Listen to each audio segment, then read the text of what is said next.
Hello guys, स्वागत है आप सभी का आपके अपने YouTube channel GS from basics में। और आज हम लेके आए हैं 20 अप्रैल 2022 की करंट अफेयर। तो यहाँ हम सभी इंपॉर्टेंट क्वेश्चंस की बात करेंगे।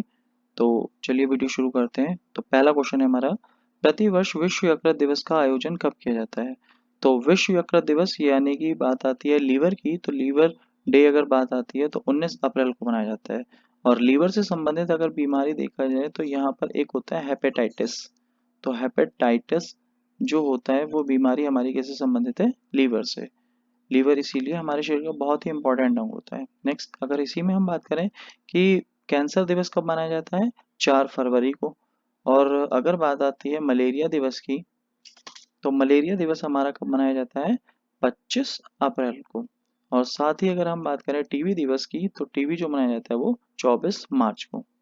नेक्स्ट है अगला क्वेश्चन, 18 से 29 अप्रैल 2022 तक राष्ट्रीय साइबर सुरक्षा घटना प्रतिक्रिया अभ्यास एनसीएक्स इंडिया का आयोजन किसके द्वारा किया जा रहा है?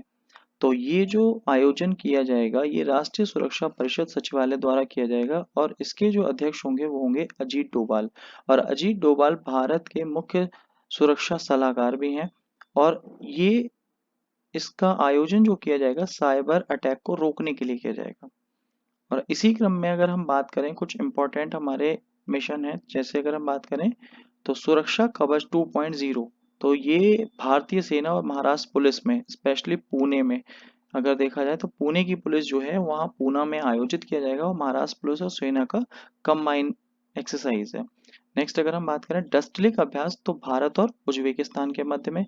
मिलन 2022 आंध्र प्रदेश में आयोजित होगा विशाखापट्टनम में। लामित्य युद्धाभ्यास भारत तथा सेशेल्स के मध्य है। धर्म गार्जियन युद्धाभ्यास भारत तथा जापान के मध्य है। कांजिंद अभ्यास कजाकिस्तान तथा भारत के मध्य है। और बात करते हैं खंजर की, तो खंजर किर्गिस्तान तथा भारत के मध्य होगा। नेक्स्ट है हमारा अगला क्वेश्चन, 17 अप्रैल 2022 को किसने 12वीं सीनियर पुरुष राष्ट्रीय हॉकी चैंपियनशिप 2022 का खिताब जीता है? तो ये खिताब हमारे जीता है हरियाणा ने, और किसको हराया है? तमिलनाडु को। तमिलनाडु को हराकर हरियाणा ने ये खिताब जीत लिया है। और अगर बात करी जाए यह प्रतियोगिता हमारी कहाँ हुई थी, तो ये मध्य प्रदेश के भोपाल में आयोजित की गई थी। मध्य प्रदेश के भोपाल में आयोजित की, और जिसे किसने जीत लिया है? हरियाणा ने। नेक्स्ट अगला क्वेश्चन, 19 अप्रैल 2022 को नरेंद्र मोदी ने कहां पर WHO global centre for traditional medicine का उद्घाटन किया है? तो ये हमारे गुजरात के जामनगर में किया है। तो गुजरात के जामनगर में इसका उद्घाटन किया गया है। और ये जो इसका उद्घाटन किया गया है वो आयुष मंत्रालय के द्वारा, और आयुष मंत्रालय के द्वारा बनाया गया है। और इसका उद्देश्य है कि परंपरागत मेडिसिन्स को बढ़ावा देना, जो भारत में मेडिसिन्स यूज होती हैं परंपरागत, उनको बढ़ावा देने के लिए। और गुजरात के गांधीनगर में ही विश्व आयुष निवेश नवाचार सम्मेलन का भी आयोजन अभी हाल ही में किया गया था। और अगर हम बात करें सीमा दर्शन योजना की, तो इसका संबंध भी गुजरात से है। नेक्स्ट है हमारा अगला क्वेश्चन, अप्रैल 2022 में किस राज्य में करगा मंदिर उत्सव का आयोजन किया गया है? तो करगा मंदिर उत्सव अगर देखा जाए तो ये कर्नाटक में है। और कर्नाटक में अगर बात करी जाए तो ये 300 साल पुराना एक मंदिर है, जहां पर द्रौपदी के नारित्व की बात कही जाती है। 300 साल पुराना है, इसीलिए काफी ज्यादा इम्पोर्टेंट होता है।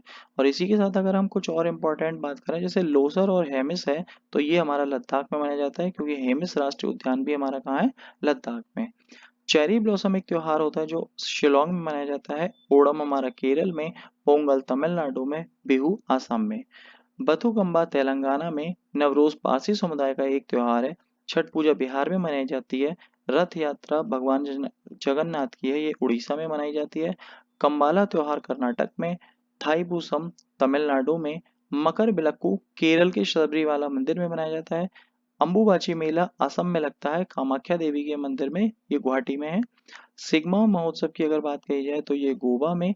हरेली हमारा छत्तीसगढ़ का, जबकि हरेला हमारा उत्तराखंड का। मांडू तथा निमाड़ी जो है वो मध्य प्रदेश में। और इसी श्रेणी में कलपति रथ महोत्सव की बात आती है तो केरल में। और काला घोड़ा महोत्सव हमारा मुंबई में। और सबसे लास्ट हमारा देखने को मिलता है लोसांग, तो लोसांग हमारा माना जाता है सिक्किम में। नेक्स्ट है हमारा अगला क्वेश्चन, 29 अप्रैल से 1 मई 2022 तक फर्स्ट सेमीकॉन इंडिया 2022 कॉन्फ्रेंस का आयोजन कहाँ किया जाएगा? इसका आयोजन बेंगलोर में किया जाएगा। और सेमीकॉन का यहाँ पर जो बात आती है, ये सेमीकंडक्टर से जुड़ी हुई है। सेमीकंडक्टर जो होते हैं वो हमारे अर्धचालक होते हैं जो कि सिलिकॉन के बने हुए होते हैं। और भारत में ये पहली बार आयोजित हो रहा है, तो इसकी थीम है design and manufacturing in India.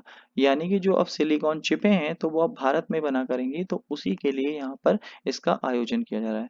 और बेंगलुरु को बगीचों का शहर कहा जाता है और ये भारत की सिलिकॉन वैली भी कही जाती है। जबकि जो हमारी विश्व की सिलिकॉन वैली है वो हमारी यूएसए में, और भारत की सिलिकॉन वैली बेंगलुरु को कहा जाता है। नेक्स्ट है हमारा अगला क्वेश्चन, भारत में परमाणु ऊर्जा आयोग का अध्यक्ष कौन है जिसका हाल ही में 1 साल का सेवा विस्तार किया गया है?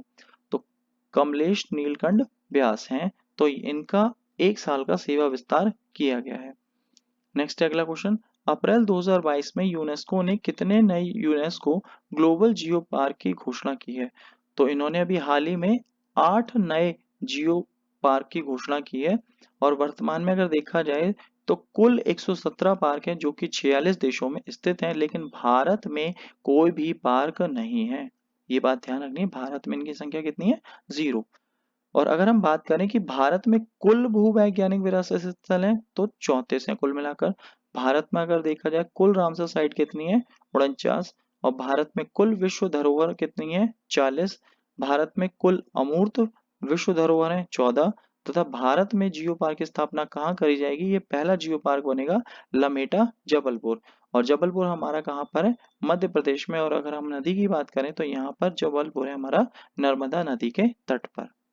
नेक्स्ट है अगला क्वेश्चन, भारत और किस देश ने क्वांटम कंप्यूटिंग पर एक वर्चुअल नेटवर्क सेंटर स्थापित करने के निर्णय की घोषणा की है? तो भारत ने फिनलैंड के साथ इसकी घोषणा की है।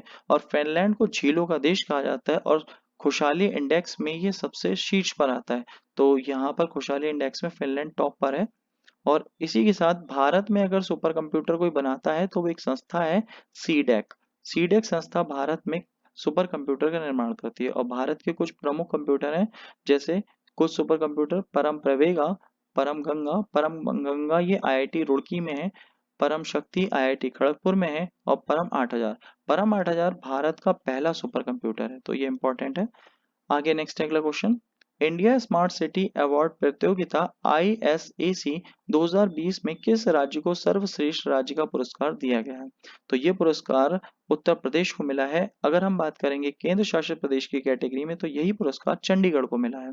और अगर बात करी जाए कि लीडरशिप अवार्ड, तो ये 3 शहरों को मिला है जिसमें अहमदाबाद, बनारस तथा रांची सम्मिलित रूप से हैं। इन तीनों को हमारा लीडरशिप अवार्ड मिला है। और अगर हम बात करें भारत में कुल स्मार्ट सिटी कितनी है, तो कुल हमारी 100 स्मार्ट सिटी हैं, जिनमें पहली हमारी भुवनेश्वर है और 100वीं कौन सी बनी है? शिलोंग बनी है। और शिलोंग हमारा मेघालय में। और अगर इसे बात की जाए तो पूर्व का प्रहरी भी कहते हैं। तो आज की करंट में इतने ही इंपॉर्टेंट क्वेश्चन। तो आज की वीडियो अगर आपको अच्छी लगे तो प्लीज़ वीडियो को लाइक करें, कमेंट करें और शेयर करें। Thank you guys.